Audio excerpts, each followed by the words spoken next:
Welcome back to Creator Confessionals. This is our no BS talks with marketers about where creator economy is going, what's happening in influencer marketing. I'm with the wonderful Sarah from Allbirds. Sarah, welcome to the series. What are we doing? Thank you so much for having me. Yeah. So first of all, in a couple sentences, no corporate talk. What do you do for them? Ooh. It's easier to say what I don't do, honestly, on social. But to sum it up, anything paid influencer, anything affiliate influencer, gifting, events, UGC, community, anything that people are talking about us is how I like to think of what I do. All right. Well, I live in SF, so I saw the rise of Allbirds, and it was a meteoric rise. So you're doing amazing stuff with the brand, Thank you. I will say. All right, we're going to start with some fun. We're going to do a little game. Let's do it. The game is hype or swipe. Hype is you're into it. Swipe is maybe overhyped. So we'll start with live stream social shopping. Hype or swipe? Hype. Yeah. Do you live stream shop?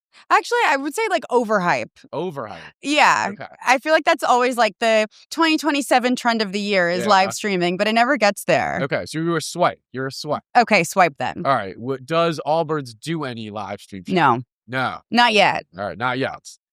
Micro dramas. Hype or swipe? Big hype. Yeah. I just a fan myself. Yeah. All right. Give me one that you're watching. Oh, I have no clue. I just get all of these like random FYP TikTok that just cycle through, and it's always in the middle of the drama. I'm like, oh no, the husband. Are any of them branded? Do you notice any branding?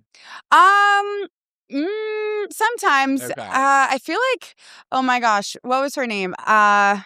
There was a beauty brand that did a really good execution with their like fake intern. Oh, yeah. I want to say her name was Michaela, but I know it's not right. Okay. But they created a micro drama about the intern going around. All right, that's a good one. That's a really good one. Creators doing links in bio for branded partnerships. Hype or swipe? Swipe. Swipe. Yeah, I think I'm a swipe on that too.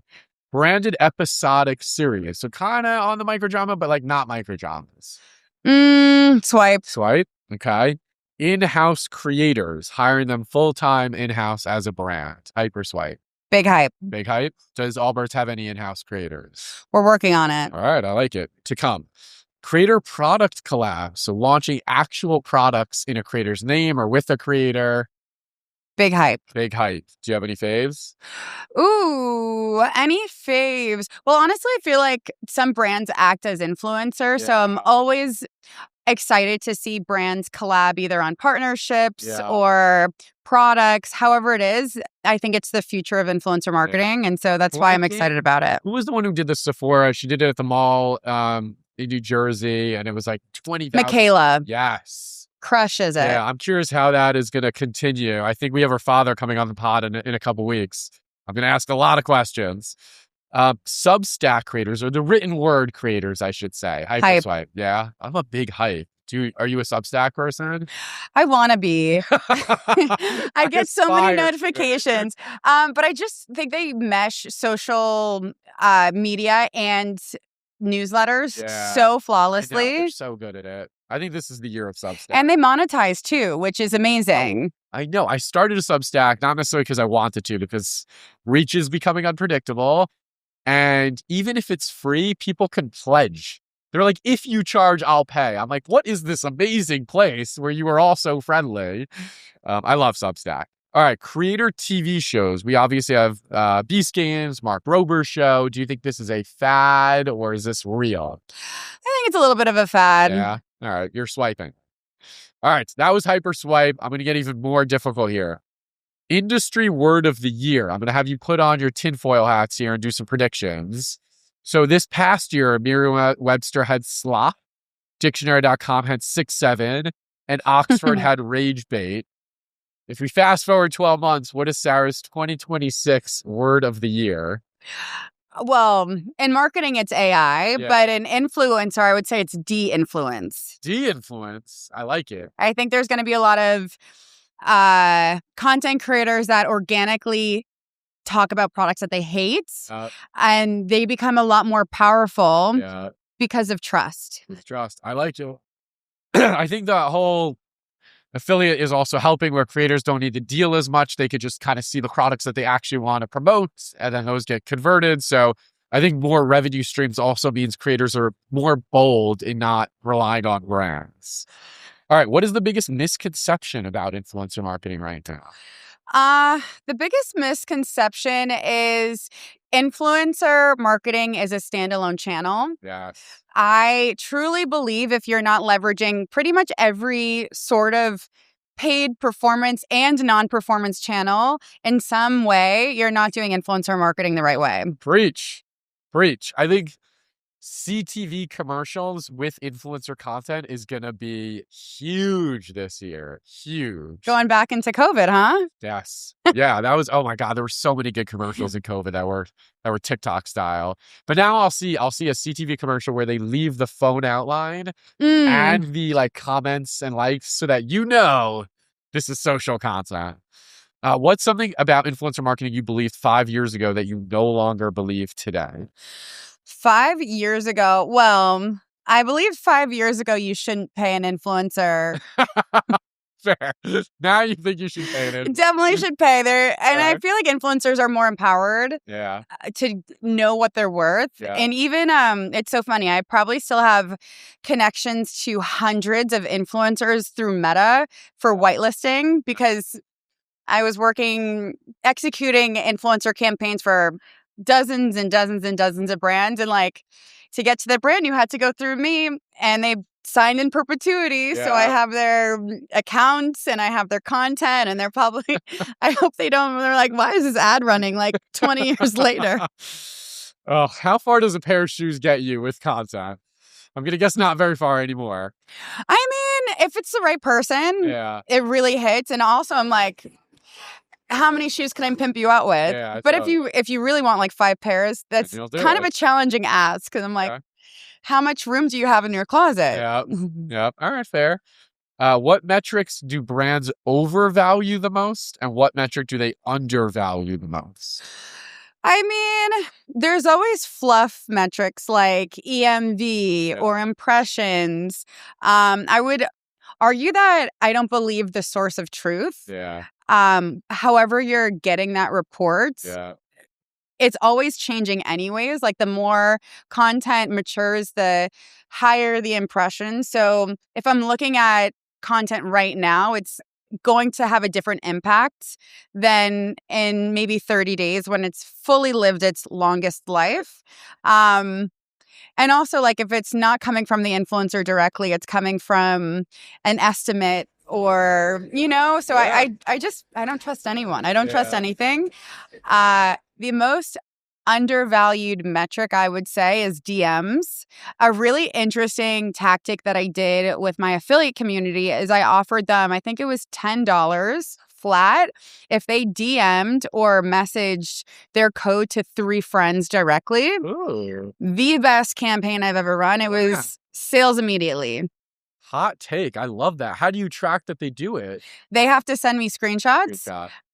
Just through, I think we did like a Google form where they could just drop in an image. Yeah. And then we paid them $10. That is a genius idea. I love that.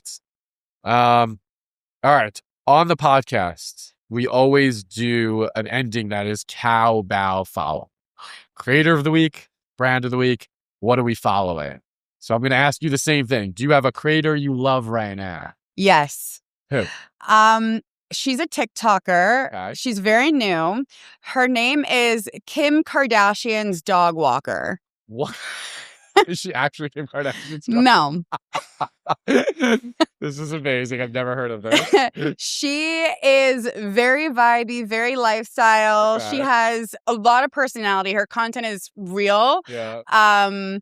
She has like a vlog through it, like pictures or like micro videos, just kind of like collapsed in one video. Okay. But she has maybe like less than 2,000 followers, millions of likes. Wow. How does Kim feel about this? Is this legal? Does Kim know? I don't know. Kim doesn't care. Kim's good. All right, brand of the week. Who's a brand you're loving? Brand of the week. I've been really excited about a new brand called Hey Dough. Paydo? I think Okay. that's how you say I it. think I've heard They're challenging the soy sauce brand, soy sauce industry. So they're doing it, they're comparing their process to single origin olive oil or like extra virgin olive oil, and it's a premium, but they're explaining the process and the fermentation and everything, and it's probably like 100 times more expensive to buy. But what's interesting is it's a startup and they need lead time to create products because of the fermentation process. So they weren't expecting as much excitement from their audience. And so they just did they're just starting to take pre-orders for their next batch, and like they're sharing behind the scenes. It's really exciting, and I love it as a brand marketer. Find this brand. Oh, I love my CPG brands. Yeah, all right. True marketing girly. I like it. What are you following? What's capturing your attention? What am I following? Pretty much everything and anyone. I really like TikTok is where I find so much joy and entertainment, and so I'm really following so many cringe accounts on TikTok. Okay. TikTok, I think, just knows what I like, and it's like that algorithm. You want this weirdo? Okay, we'll give you this weirdo. So I don't know. Just I love following people that talk directly to the camera and talk about their dating life and there's crazy story and this, and I have like this way of just looping or like scrolling, auto scrolling, and I just like fall asleep to it, honestly, sometimes. Well, there's endless content in that regard, so you're lucky. What's your favorite brand thing you've done that you've worked on? Your team has done a lot of good work over the years. Any faves? At Allbirds or just in general? Allbirds. Actually, I'll give you in general. You could pick anything you've worked on. Well, I'd say I worked with Truff a long time ago. Okay. And they were just starting out. Yeah. And I remember I locked in this guy named Alvin. And he is the founder of Egg Slut. I'm like, this is just so cool. Like an icon. And I live in LA and there's an Egg Slut down the street from me. And I'm like, this is so cool that like he doesn't know I'm a fangirl. Act cool, Sarah. It's great when you actually get to work with people that you admire and you follow. I always love that. All right, last question. If you were a creator, what would your content be about? I would have a series called Uber Podcast. Okay. And I would literally podcast in my Ubers, asking the drivers all these like random facts. A lot of the time, I just do this anyways, and I think it would be so good if it was recorded. They know so much strategy about the pickups, the drop-offs, the demand, the supply. They meet the craziest people, and they have the most insane stories. This is genius. You've given this thought. I'm in. Every single time I take an Uber, I'm like, I should be on a podcast right now. I'm in. How much do you want me to invest? I'm in. All right, Sarah, thank you so much. This is fantastic. Thank you for having me.